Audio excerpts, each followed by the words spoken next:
deemaatiin jiru yoo laaltan hedduu kan nama gammachiisus jira akkasumas ammootu wal hubachuu dhabuu ta'ee dhimmoota garagaraatiin dhugaa jirtu hanqina jiru fact waan lafarra jiru walitti himanii qabsoon kun kadhatti akka deemu gochuu irratti ammas hanqinni miidiyaalee garagaraa irratti mul'atan jiru. Kanaaf hanqinoota miidiyaa irratti arginu kanaa fi lafarratti waan arginu yeroo tokko tokko dhugaa jirtu dubbachuu dhiistee haqa jirtu dubbachuu dhiistee sabni kun garam deemaa jira maaltu saba kanaaf mala kan jedhu yoo kan cal'istu taanaan yoomillee taanaan hanqina agartee hanqina irraa hin barattu taanaan cimina argattee cimina san faarsitee sadarkaa itti aanutti hin ceesistu taanaan qabsoon sun bakkee inni kufataa ka'utti yookiin ammootu ciisaa ka'uun isaa lafarra harkifataa deemuun isaa waan nafneef har'a yaanni koo guyyaa dheengaddaa dhufeen ture dheengadda dhufu hanqinoota tokko kana mul'atan xiqqoo masiitu qeebira darbee har'a ammootu in detail hanqinoota kana waan fooyya'uu qabu hatattamaan waan sirraa'uu qabu Oromoon naannawa kaabarraa hanga kibbaatti yookiin bahaa hanga dhiyaatti qabsoon uummata Oromoo inni mormiin marsaa afuraffaadhaaf yeroo ammaan kana eegalame kuni maal irra jira maal ta'uu qaba akkamitti deemuu qaba maaltu Oromoota hundarraa eegama kan jedhu kana irra deemee gadi fageenyaan hanqinoonni jiru ammootu maali ciminni jiru maali kan jedhu kana ifa koonneetiin dubbanna. Hanga ammaa akkuma beekamu Oromoota tiyya namoonni tokko tokko har'a mufachuus dandeettan. Namoonni tokko tokko har'a yeroo geesseen maaf akkana dubbatellee jechuu dandeettan. Namoonni tokko tokko ammoo gammaduus dandeettan. An eenyuufillee gammachiisuuf miti. Eenyuunillee rifachiisuuf miti haasofni kiyya kaardhaa. Haasofni kiyya kaardhaa kan irratti xiyyeeffatu dhugaa lafa jirtu kana walitti himnee dhugaa lafa jirtu kana keessaa yookiin hanqina jiru kana keessaa baanee ummanni Oromoodhaa gabrummaa ofirraa kuffisuuf qarree irra ga'e kana wantoota xiqqoo lafarraa harkisaatiin jiran wantoota xiqqoo diinaaf ammoo boqonnaa kennaatiin jiran kana sirriitti ilaallee uf dura akka deemnu godhuudhaaf. Kanaaf tokko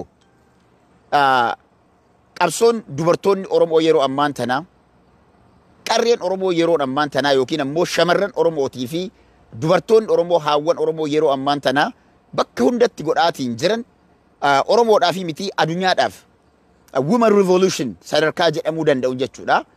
The women revolution jaarraa kana keessatti bara kana keessatti akka har'a Oromiyaa keessatti dubartoonni Oromoodhaa qabsoo dubartoonni Oromoo har'a godhaa jiran kana hanga umriin keenya jiru kana jechuudha. Hanga umrii keenyaa agarru kanatti wanti amma ji'oota laman dabre kana keessattuu booddeen ji'a tokko asitti qabsoon dubartoonni Oromoo godhaatiin jiran jijjiirama addunyaa keessatti fiduu qabsoo danda'u seenaa ajaa'ibaa dalaguu kan danda'u in the history of the world seenaa addunyaa keessatti jechuudha. Seenaa qabsoo addunyaa keessatti probably bara dubartoonni Ameerikaa World War lammaffaa booda dubartoonni Ameerikaa kunniin hirmaannaa misoomaa irratti godhuudhaaf yoo godhan malee dubartoonni Oromoo qabsoo dubartoonni Oromoo ji'oota lamaan dabre keessattuu ji'a booda irraa kan irratti godhan in the history of the world hin jiru. Jaalattanii jibbitanis seenaan dubartoonni Oromoo qabsoon dubartoonni Oromoo amma godhaa jiran never in the history keessattuu World War lammaffaadha as booda kana akkaataa qulqullinaan hiriira hoogganuudhaan dirqama fudhachuudhaan dubartoonni Oromoo wanta har'a godhaatiin jiran kun warroota seenaa barreessaniif keessattuu warroota seenaa hiyyeessaa seenaa ummata gabroonfamee gabrummaa jalaa bahuudhaaf qabsaa'uu keessatti Oromoonni seenaa barreessuu dandeettan seenaa bareedaa dubartoota keenyaaf yookiin ammoo qarreewwan keenyaaf barreessuu akka danda'amu kun ifa. Yeroo baay'ee garuuyyuu nuti hayyoonni seeraa Oromoodhaa kanneen jedhani seera barreessuu irra odeessaa ooluu filatu. Seera barreessanii addunyaatti garsiisuu irra in a documentary hojjetanii dhiyeessuu irra bifa niyuusiitiin qofa dubbannee biraa deemuu diskashinii qofa goonee biraa deemuun baay'ee hanqina nuti qabnu jechuudha. Akka dubartootaatti biyya Ameerikaa keessatti hojii dippiloomaasii hangafummaadhaan hordofuudhaan yookiin adda durummaadhaan deemuudhaan adde seenaa duulaa jimjimoodha. Seenaa jimjimoo jedhamuun beekamti. Seenaa duulaa jimjimoo qarree yookiin ammoo jenereeshinii dubartii qubee jenereeshiniin Oromoodhaaf kenne keessaa isii takka. Wanti isiin har'a hooggansa isii jalatti godhamaatiin jiru Oromoodhaa fi wanti inni faayidaa inni qabu Oromoon har'a osoo hin taane waggaa shanan har'aa galaafi hedduu isaatiif waggaa shanan har'aa ganaa uf dura galaafi jechuudha. Garuu wanti seenaan jinjimoo hojjetaa jirtu Oromoon kamuu history has to be written on it. Warroonni seenaa baratteetten write history dubartoota Oromootu seenaa barreessaara. Inni biraa kana qofaa miti. Dubartoonni Oromoo yeroo ammaan tanaa seenaan isaan barreessaa jiran wanti isaan dalagaatiin jiran hiriira adda durummaadhaan dubartummaadhaan hooggananii gadi bahanii siinqee qabatanii hoogganuudhaan deeggarsa qabsoo Oromootiif godhamuu qabu kamuu godhuudhaan biyyoota alaa irraa eegalanii dubartoonni biyyoota alaa gaheen isaanii biyya kamtu boodatti hafe sadarkaa jedhamuu hin dandeenye. Isteenni tokko tokko jiran warroonni hirriba keessa jiran ammallee isteenni tokko tokko jiru warri hirriba keessa jiran. Kanarraa kan hafe dubartoonni Oromoodhaa kanneen sadarkaa addunyaatti biyya addunyaa jiru hunda keessa jiran gaheen isin taphachaatiin jirtan the history has to write it. Seenaan barreessuu danda'u qabu. Kanaaf dubartoonni Oromoo namni isin qabu haati gootaa jechuudha. Kanneen dubartoota kabajaa dubartootaa maalummaa dubartootaa hanga ammaa hin argin yeroo qabsoon Oromoo dubartootaan hoogganamu warroonni dur dhiirti qofti qabsoo afoo fiiguudhaan qabsoo hoogganaatiin turtan it is right now for you guys to say thank you for our women, to say thank you for our ladies. Yeroon isii amma jechuudha. Seenaa isii barreessuun ammoo amma yeroo baay'ee qabsoo Oromoo keessatti dubartoonni yeroo jalqaba qawwee diinatti dhukaasan irraa eegalee zamana haawwan keenya harmi isaanii irraa murame irraa eegalee hubadhaa. Harmi isaanii kan murame. Fakkeenyaaf leenjisoo diigaa waraana Arsii fi Milinikii jidduutti gaggeeffame maqaan isaanii ka'a. Garuu dubartoota zamana sana harmi isaanii irraa murame meeqa isaanii maqaa kaasuu dandeenya? Mee himaa? Mee dubartii maqaa isii kaasuu dandeenya? Dubartoota yeroo sanaa leenjisoo diigaa maal namoota dhiiraa kaasuu danda'ama. Garuu dubartoota keessaa zamana san irraa eegalee jechuudha. Milinikii dhafoo irra dhaabachuu irraa eegalee yoo warroota dubartoota sirna goobana daacee jalatti Milinikiif hojjetan yoo ta'e malee hedduu isaanii seenaa isaanii namni beeku jira yoo jenne hin jiru. Including myself hin jiru. Sababiin isaa maali? Warroota seenaa keenya haqa barreessantu Oromoota seenaa Oromoo barreessuu danda'antu sirnaan barreessuu irratti dadhabina waan qabu nuuf jechuudha. Kana dadhabina nu bira jiru ofii fudhachuu qabna. Kanaaf warri seenaa baratte the historians you need to write the history what is going on every single day har'a. Dubartoonni Oromoodhaa biyya Jarmanii irratti dubartiin takka I think dura buutuu waldaa hawaasa dubartoota Jarmanii taatee I'm not sure gahee hojii isii seenaa isiin jette tokko kaasuun barbaada. Oromoon kana booda mammaaksa jeneraal Waaqoo Guutuu jedhe. Gabrummaa yoo dandeenye hiddaan buqqifna. Yoo dadhabne ammootu ilmoo itti guddisna isa jedhe sana jijjiirteerti. Kana dubartiin jijjiire jaalattanii jibitanii illee warri dhiiraa. Maal jettee? Gabrummaa hiddaan buqqifna. Yoo dandeenye miti beekaa. Gabrummaa hiddaan buqqifna ilmaan teenna bilisummaan guddifnaa jette. Kana booda kan jedhamu qabu kana. I hope warri Jarmanii maqaa isii as jalatti naa barreessuu dandeettu dubartii san. Dubartii san OMN irratti I can go back and figure out maqaa isii dhumarratti dhiyaattee gabrummaa hiddaan buqqifna ilmaan teenya bilisummaadhaan guddifnaa jette. This is history. Waan namni dalagu hedduun namaa hin barreessu, hedduun namaa irraallee hin dubbatu. Kanaaf haawwan keenya hangas qabsoo Oromoo keessatti mammaaksa dur jeneraalonni keenya gabrummaa yoo dandeenye hiddaan buqqifnaa yoo dadhabne ilmoo itti guddifna jedhame sun amma sun akka hafu haawwan keenya murteessaniidhan. Zamana sanillee dubartoonni gaheen isaan qabaatan dubartoota muraasa kan seenaan isaanii irraa dubbatamu. Zamana sanirraa zamana leenjisoo diigaa yookiin ammoo zamana Milinik Oromiyaa cabse irraa eegalee jechuudha. Kanaaf wanti har'a Harargee keessatti dubartoonni yookiin ammootu shamarran dabalatee yookiin qarreewwan dabalatee hojjetaatiin jiran kun seenaa Oromoo keessatti it is for the first time dubartoonni dhibbatti osoo dhiirri hin gorsin ofii isaaniitii hooggananii ofii isaaniitii dhaadannoo qopheeffatanii wanti dubartoonni Oromoo hojjetaa jiran kun mootummaa Abiy Ahmadii fi kan duudaa because sirna Milinik sirna nafxanyaatti waan amananiif kabajaa dubartootaa warri hin qabne Abiy Ahmad dabalatee jechuudha. Addee Gannat jettanii addee Gannat taanaan maqaan isii yaada lama barreessaa artanii muluu jedhamtii warri jettan please maqaa guutuu isiinaaf barreessaa. We need to write. Namni lama maqaa barreessartan kun gannat jedhe. I'm talking about dubartii German. Dubartii German keessatti mammaaksa sana keetti sana we need to raise her name. Kuni waan dalagan qofaa miti beeka. Mulu I'm sure warri German namni dhugamatti iddoo san jirtan waan kana Oromoon itti yaada, itti fayyadama. Raise that name and mammaaksa san.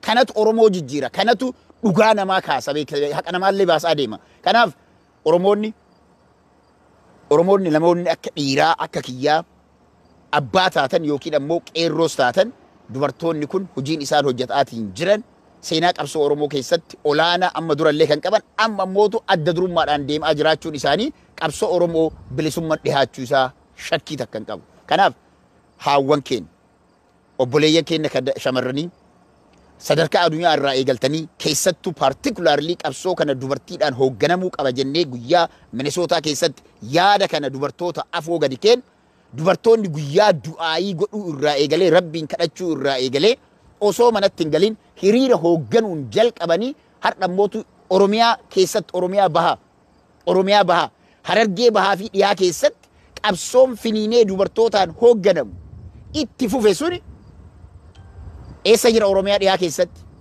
dhugaa jirtu litti himna. Meeti Wallagga keessatti hiriirri akkasii, meeti Jimma keessatti hiriirri akkasii, meeti Iluu keessatti hiriirri akkasii, meeti Wallo keessatti hiriirri akkasii, meeti Tuulama keessatti hiriirri akkasii, meeti bal'inaan Arsii keessatti bakka takkaa lamaa dhageenyu malee eessa jira? Eessa jira? Mee as baasaa shawaa waraana amma wanti nutti himamu maali seetan? Waraanatu balbala hundarra jira. Waraanni Amboon irra jiru Awwadaay gubbaa jira. Waraanni Amboon irra jiru Haramayaa gubbaa qixuma saniin san daran jira. Waraanni Amboon irra jiru Baabbilee irra daran qixuma saniin jira. Waraanni Amboon jiru Kombolcha irra qixuma saniin jira. Jaarsoo irra qixa saniin jira. Yeroo dubartoonni Harargee dhiyaa bifa sanaan hiriira qindeessanii adda durummaadhaan hiriira nagaa gadi baasan where is Ambo? Where is Ambo? Amboon seenaa qabsoo ummata Oromoo keessatti 2015-16 keessatti seenaa isiin dalayde har'a maal taate?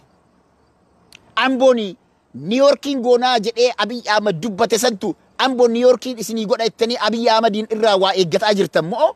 Manna haaraa isinii eebbisanii manna haaraa takka New Yorkiin gochuudhaaf manna haaraa eebbisanii manna haaraan takkittiin sun torbaan lama booda dhodhoohee addaan ciccite.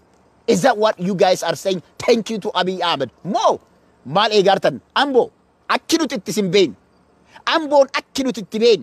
Guyyaa Abiy Ahmed akka ajaa'ibaatti simattan. Lafa Jawaar Mohammed kabajaa keessaniif jecha kophee baafateetiin miilaan keessa itti deem.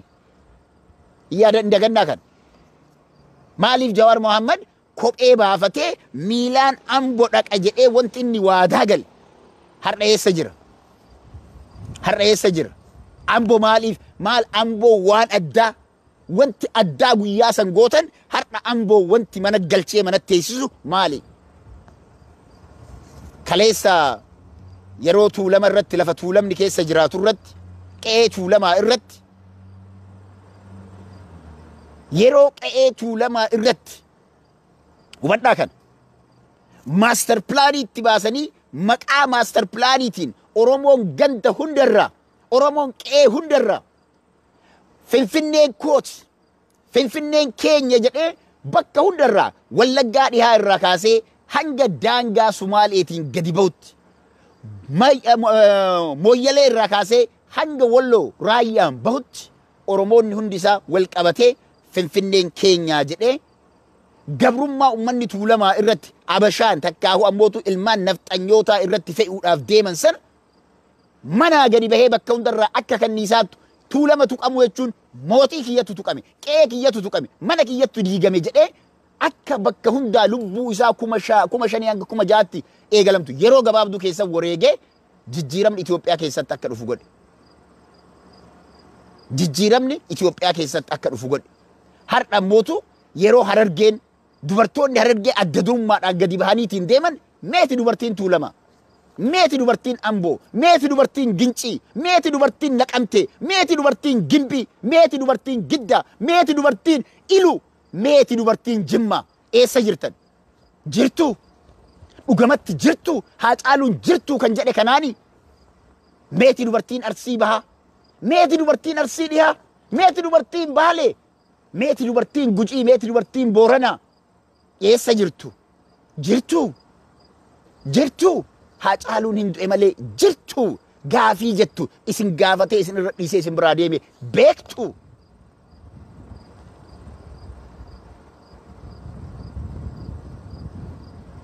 Kanaaf yoo sirba jaamboojoo ta'e godhuu barbaaddan malee mataa qaqqabadheen bulaa jettanii mataa qaqqabattanii nafxanyaa jalatti Oromoo bulchuu barbaaddan taate malee Oromoonni addunyaa hunda irra jirtan amma yeroon isin itti wallaallu dhugaan jirtu kana.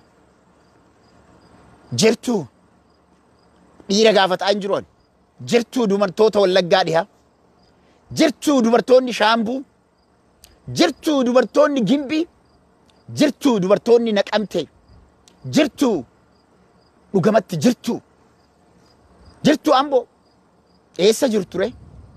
Eessa jirtu? Kaleessa Haacaaluun jirtu eessa jirtu jedhee isin gaafataa jira. Har'a immoo eessa jirtu? Eessa jirtu har'a nuti isin haa gaafannu mee? Akkuma jaamboojoo ta'e mataa qaqqabadhee bulaa jettu eessa jirtu dubartoonni Salaalee? Eessa jirtan Hawwan Salaalee? Eessa jirtan Qarreen Salaalee? Eessa jirtan qarreen naannawa Finfinnee hundu keessan eessa jirta? Qarree Burraayyuu eessa jirtu? Of gaafadhaa.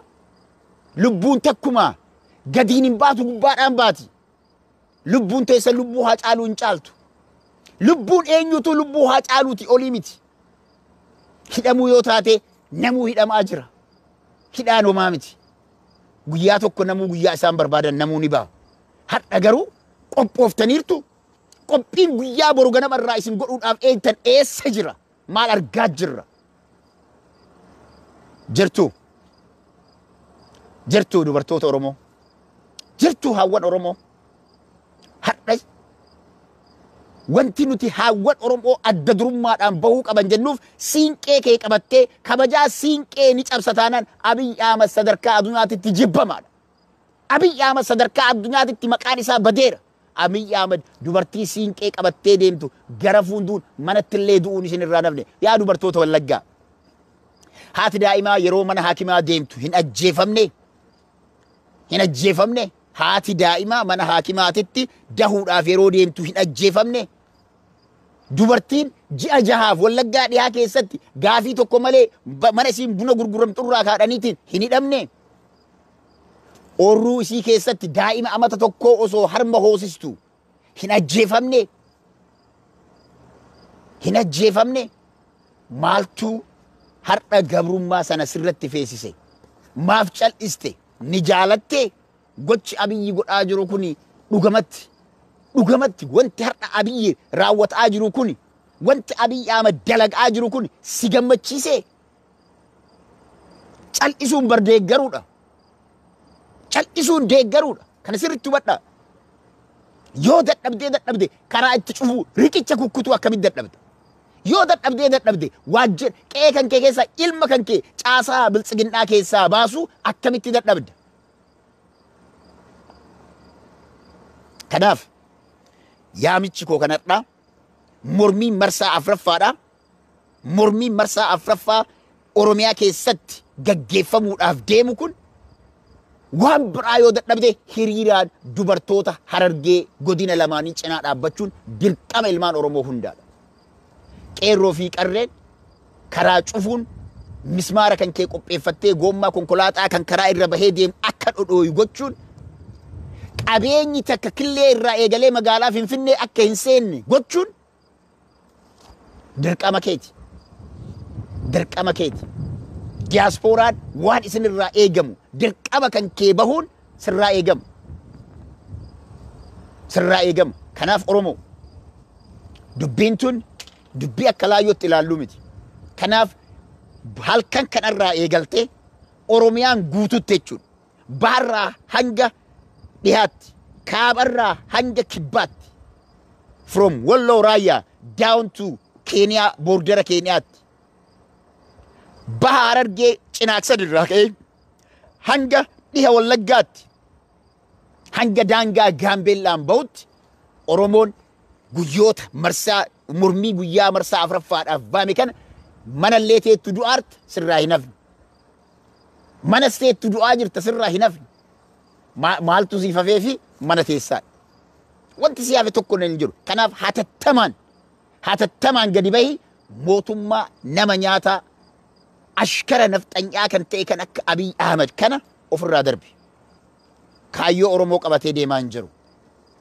Waggoota lamaan har'aa barreeffama September 5 post godhe tokko yeroo argu yeroo sana keessatti Oromoon dhaabbilee siyaasaa isaa cinaa dhaabbatee hidhachiisee dhaabbilee siyaasaa kana mataa bakka takkatti walitti qabee yoo uf dura kan hin deemne taate Oromoon rakkoo guddaa itti as deemuudhaaf deemtu arguun baay'ee rakkisaadha ammaaf garuu rakkoon as mul'atu wanti sun ta'uun taanaan jechuudha. Waggoota lamaan har'aa dura kan post godhe deebisee share godheeraan. Yoo wanti sun kar'a hin dalagamne amma yeroo san hin dalagamne ta'e rakkoo Oromootti as deemaa jirtu namni argaa jiru hin jiru. Rakkoon Haacaaluu ajjeesuu, rakkoon Jawaar Mohammad hidhatti guuruu, rakkoon hooggantoota paartilee siyaasaa ABO fi KFO hidhatti guuruu kanuma ol maaltu siif hafe? Maaltu siif hafe?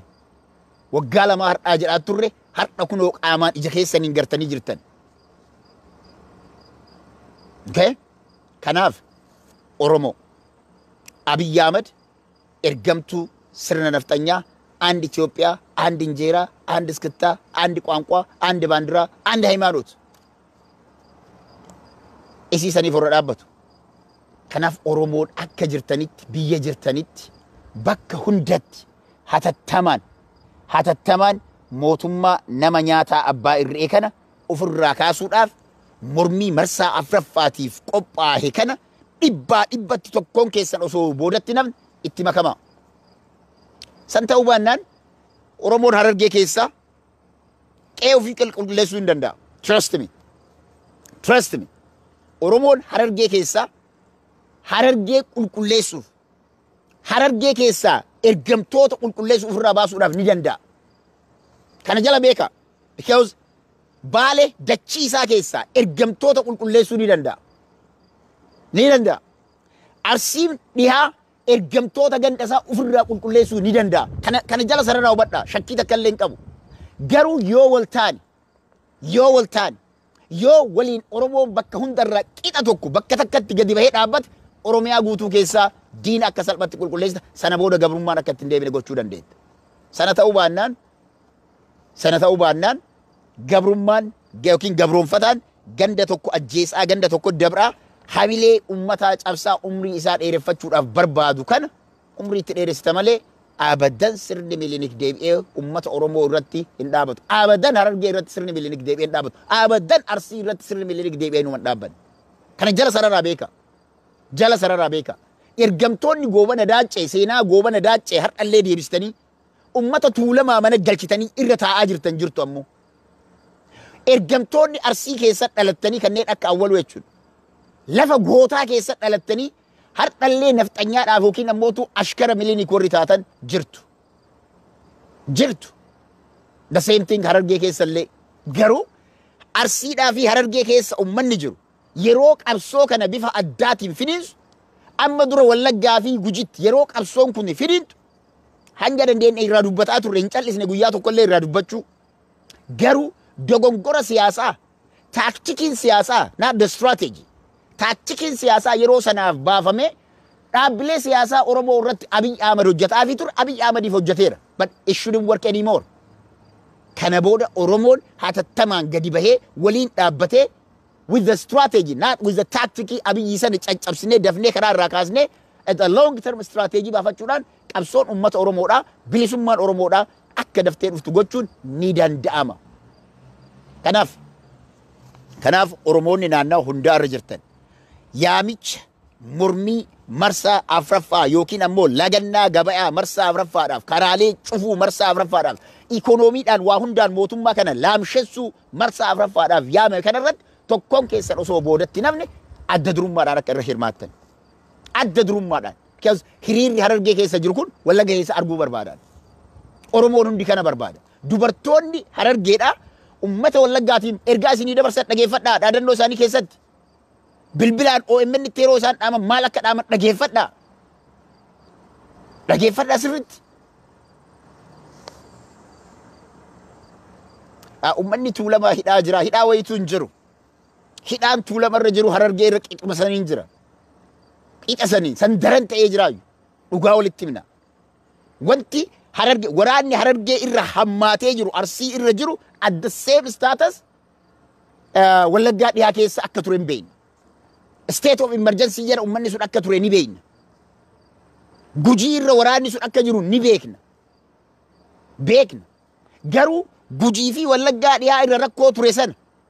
Wallaggaa godina Arfan guututti miti bar bakki nagaan jiru jira. Jira bakki nagaan jiru. So Oromoonni godinaalee nagaan Iluu Abbaa Booraa eessa jiran? Iluu Abbaa Booraa eessa jiran? What are you guys doing? Yeroo barattoonni university deebi'an qofaa qabsoon kan jiru. Faktiin jiru kana. Faktiin jiru kana. Kanaafi qabsoon uummata Oromoodha. Abadan akkuma dubartoonni Wallagga Jarman irraa dubartiin suni mammaaksa sana jijjiirte gabrummaa hiddaan buqqifnaa ilmaan keenya bilisummaadhaaf guddifnaa kan jette sun it is very clear kana sirriitti jala qabaa hubadhaa. Sirriitti qabadhaa kan. Diyaaspooraan kutateera. Oromoon diyaaspoora hundi isaa kutateera. No question. Bitamtoonni garaa ofiitiif bultu takka takka ammootu waan feete ta'uu dandeenya. Warroonni amma asirra deemanii quba gaggara galchanii fi waan godhanii wallaalan ammoo hedduutu jira. Miidiyaa kanarraa warri babarreessuu fi warri laayivii jala deemanii waan garagaraa warri godhu. Qilee seenaa kana booda Oromoon Feesbuukii irra dhuftanii waa barreessitanii kanaa keera bira kuteera Oromoon. Waan feetan barreessuu dandeettan. We don't care about amma yeroo kan I'll tell you this. Oromoon kutateera. Oromoon lubbuu isaa irraa waggoota 5 dura 2016 irraa eegalee lubbuu isaa irraa baheera. Gabrummaa jibbeera. Oromoo gabrummaa jibbe kan Abiy Ahmed abadan gabrummaa jala hidhuu hin dandeettu. Gabrummaa jala kan jiru sammuu Abiy Ahmed. Sammuu Abiy Ahmeditu gabrummaa jala jira. Seenaa Milinik Faarsaa, seenaa gabroonfataati kun, gabraati kun. Seenaa Haile Sillaasee, seenaa gabraati kun. Okay. Rakkoo networkii wayitu jira. So yeah. That's a huge network issue.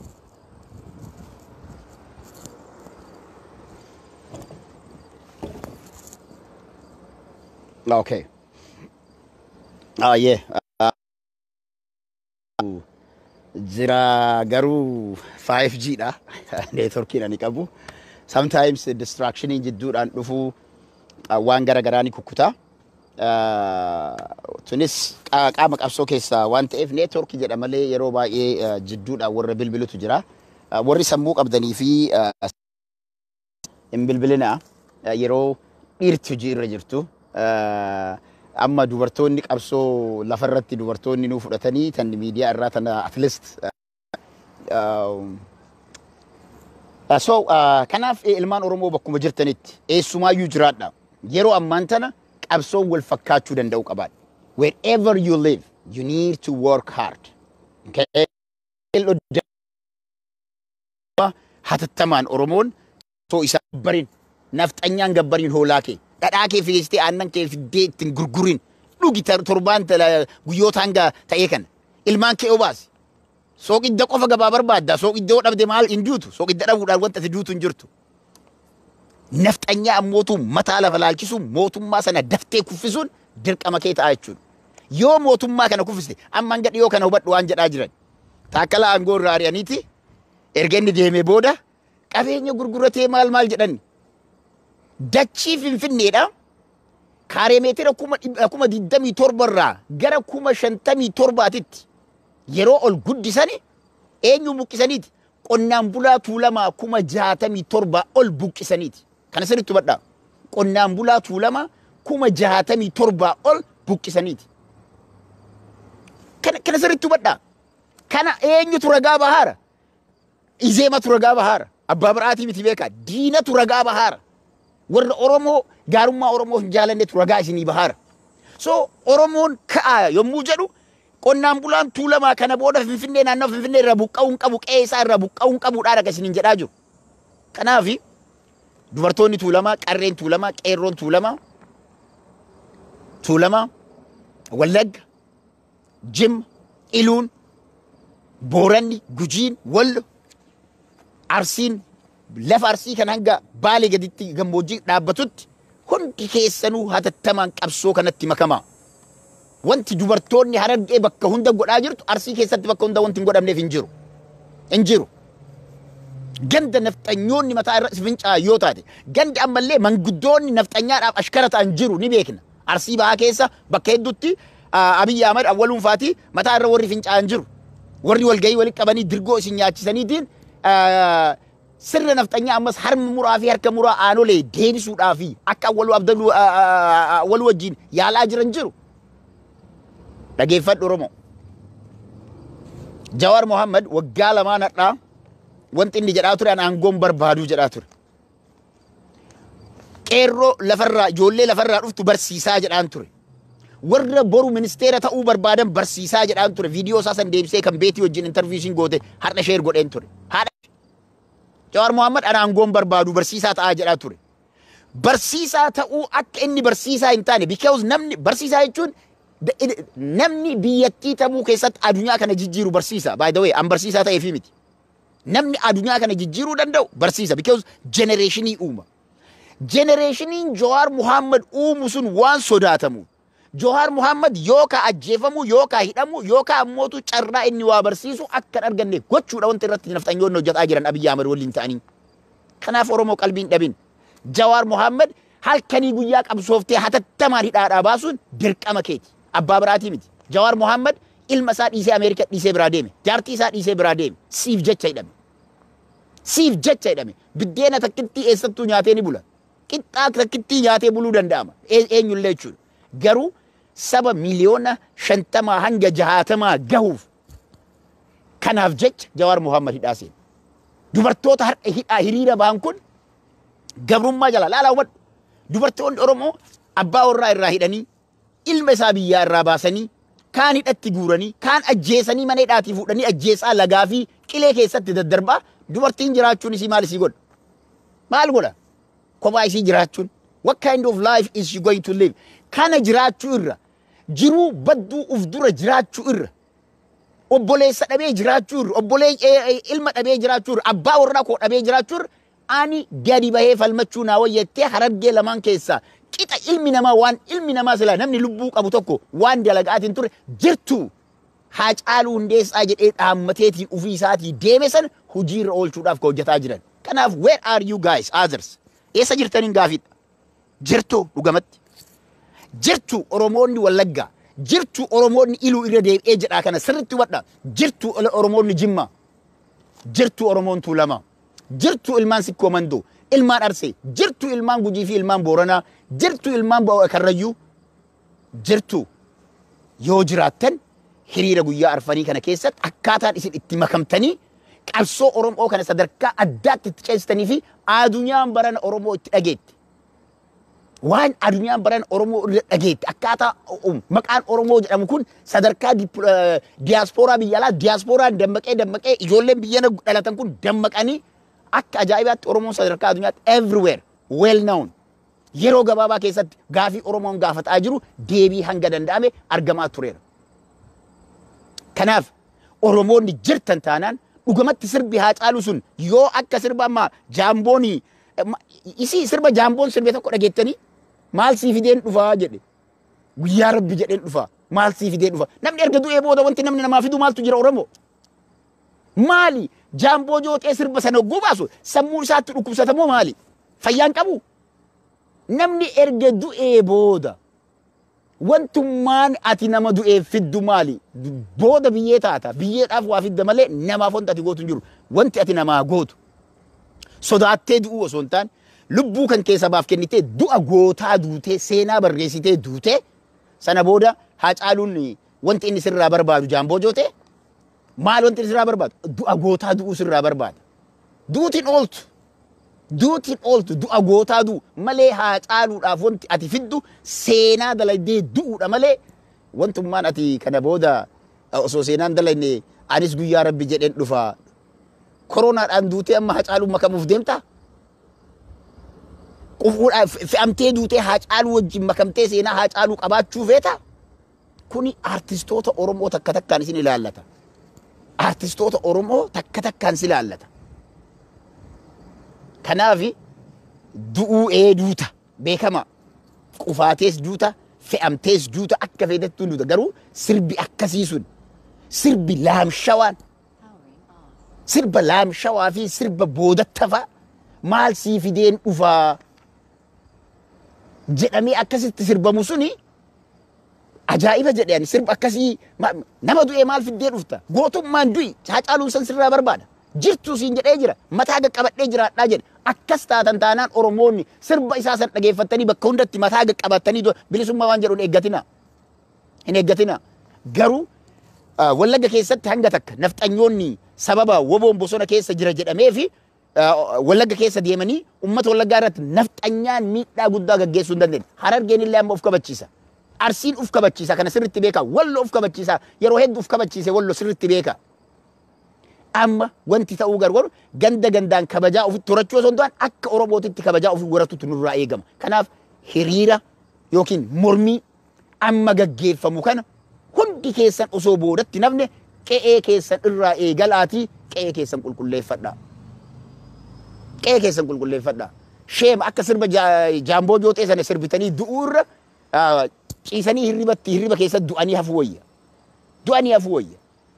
Kanaaf Oromoo ka'a yaamichi an har'a isiniif godhu hanqinoota mormiilee marsaalee sadan dabran keessatti agarre sana hunda keessaa gadi kunnee dubartoota Harargee fi naannawa muraasa dubartoonni naannoo Arsiitti eegalame jira naannoo qophiin jira qophiin amma qeerroon karaa cufuudhaaf qophaa'aa jiru bakka hedduutti jechuudha gabaasni dhufaa jiru jira garuu it should be all Oromiyaa gabaasni akkuma Baal irraa dhufu akkuma Arsii dhihaa irraa dhufu Arsii bahaa irraa dhufuu qaba akkuma Harargee keessaa dhufu Arsii bahaa irraa dhufuu qaba akkuma Arsii bahaa irraa dhufu Gujiif Boorana keessaa Iluuf Jimma keessaa Wallaggaa Arfan keessaa Araddaalee Tuulamaa hunda isaanii keessaa dhufuu danda'u qabaadha arguu danda'u qabnaadha yoo san gooneedha bilisummaa kan argatu sana ta'uu baannaan gabroonfataan ergamtoonni ilmaan nafxanyaa umrii isaanii itti dheeressuu ta'a ammoo abadan Abiyyi Ahmad